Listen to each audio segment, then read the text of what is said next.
Assalamu alaikum. Here is Mahanur Zubair for the subject of romantic and Victorian poetry. So as you all know that we are discussing P.B. Shelley's poem. So another poem we are going to discuss today is stanzas written in dejection near Naples. So let's start.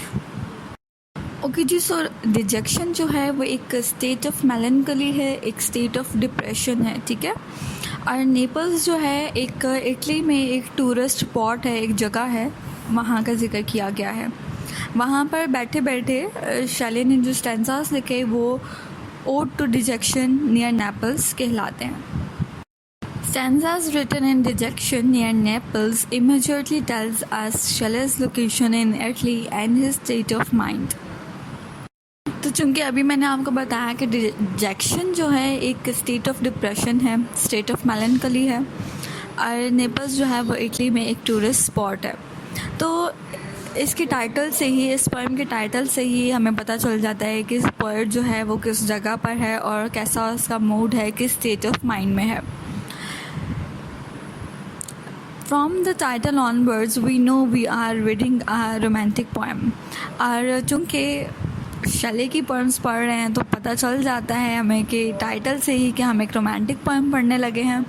Shelley was a second generation romantic poet, और Shelley जो है वो Romantics की second generations में से है। Like his fellow poet John Keats, जिसकी अपनी मेलनकलीज जो है वो काफ़ी फेमस हैं, उसी तरह से शैले की भी ये मेलनकली ही समझी जाती है ये poem. And this dejected miserable state Shelley reviews his life. और वहाँ पर बैठे बैठे, उस जगह पर बैठे बैठे शैले जो है ऐसे स्टेट ऑफ माइंड में है जहाँ पर वो अपनी एक मिजरेबल स्टेट के बारे में सोच रहा है, अपनी ज़िंदगी के बारे में सोच रहा है, अपनी ज़िंदगी के डिसीजंस जो हैं, जो ख्वाहिशें हैं, जिस तरह भी उसकी ज़िंदगी चल रही है उस पर वो सोच रहा है। म्यूजिक अबाउट डेथ के बारे में सोचता है।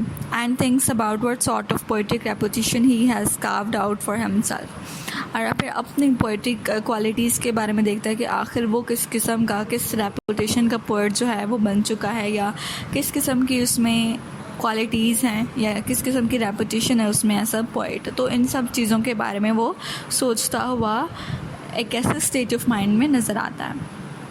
Stanzas is a poem about alienation. Shelley's alienation from his fellow man as he was on self-imposed exile through Europe. ये जो स्टैंजाज और तो डिजेक्शन लिखे गए हैं नियर नेपल्स, ये स्टैंजाज हैं एलिनेशन के बारे में, मतलब ख़ुद को अलग थलग कर देने के बारे में, ख़ुद को तन्हा कर देने के बारे में।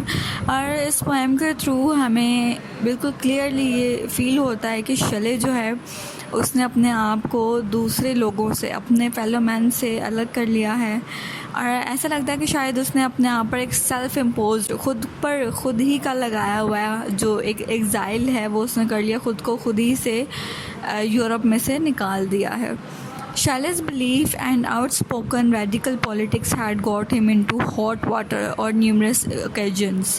चूँकि हम ये देख चुके हैं कि वो एक रोमांटिक पोएट तो है ही है, लेकिन वो एक रियलिस्टिक भी है, वर्ल्ड को लेकर के, अपने लोगों को, अपनी कंट्री को लेकर के और पॉलिटिक्स को लेकर के वो काफ़ी हार्श क्रिटिसिज्म जो है वो करता हुआ नज़र आया है। तो वो काफ़ी डिबेट में रहता है, लोगों की नज़रों में रहता है और काफ़ी ओकेजन्स में शामिल रहा है। Even while he was a schoolboy, he had courted trouble and once blew up a tree in his school's grounds. On another occasion, he was accused of hiding a bulldog in his teacher's desk. लेकिन as a school boy अगर हम Shelley को देखें तो वो एक हमेशा मुश्किलात में घिरा हुआ लड़का रहा है, कभी कुछ करता हुआ तो कभी कुछ करता हुआ, और कभी स्कूल ग्राउंड में अपने ही स्कूल के दरख्त को गिराता हुआ, और कभी उस पर इल्ज़ाम लगता था कि वो अपने टीचर की डेस्क के नीचे बुलडॉग को छुपाता था। Famously he was expelled from the University of Oxford for को writing a pamphlet title the necessity of atheism.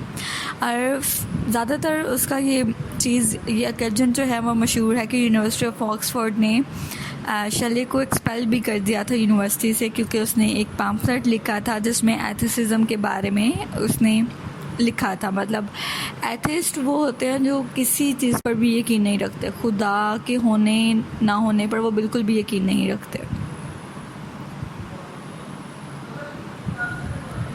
It's little wonder that Shelley felt outcast from life's feast and something of an outsider.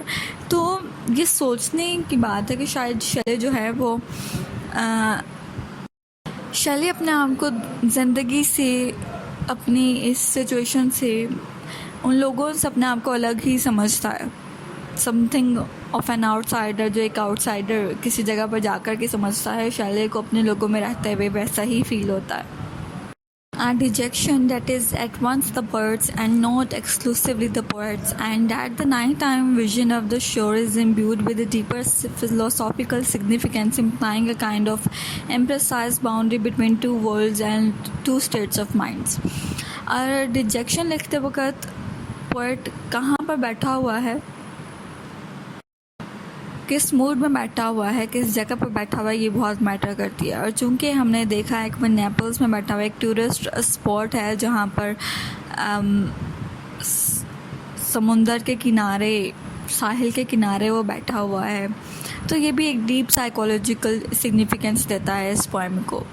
और शायद ये चीज़ explain करती है कि इंसान के दो स्टेट्स ऑफ माइंड होते हैं. इंसान के दो जगह हैं, एक तो अपनी तन्हाई वाली जगह है और एक इस वर्ल्ड प्लेस जो है जिसके अंदर हम मसरूफ़ रहते हैं, अक्सर एक वो भी जगह है. लेकिन कभी कभी इंसान, if romantic poetry is often about the way the poet's surroundings influence or reflect his or her mood, then we could scarcely seek a more concise example of this principle enacted in verse.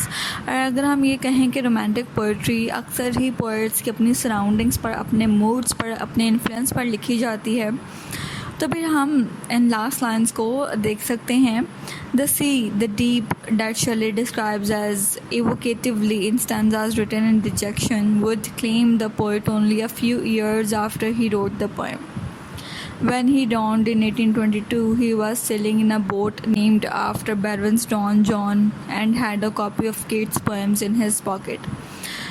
समुंदर को लेकर के, समुंदर की गहराई को लेकर के जब शैले ने ये स्टैंजास लिखे, ये डिजेक्शन लिखी, ये मेलनकली वाली सिचुएशन लिखी, अपनी स्टेट ऑफ माइंड को जब डिस्क्राइब किया इस पोएम के अंदर, फिर 1822 में जब शैले जो है वो डूब गया था, तब वो एक कश्ती जो है चला रहा था जो कि बैरन डॉन जॉन के नाम से मंसूब थी. और उस टाइम पर कहा जाता है कि पीबी शैले के पास जॉन कीट्स की जो पोएम्स हैं वो उसकी पॉकेट में उस टाइम मौजूद थी.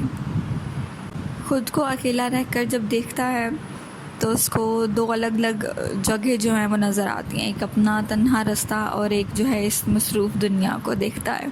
तो दो स्टेट ऑफ माइंड्स जो हैं वो शो होते हैं. And Shelley's third stanza with its alas and succession of no clauses seems to anticipate Arnold's line about the retreating sea of faith.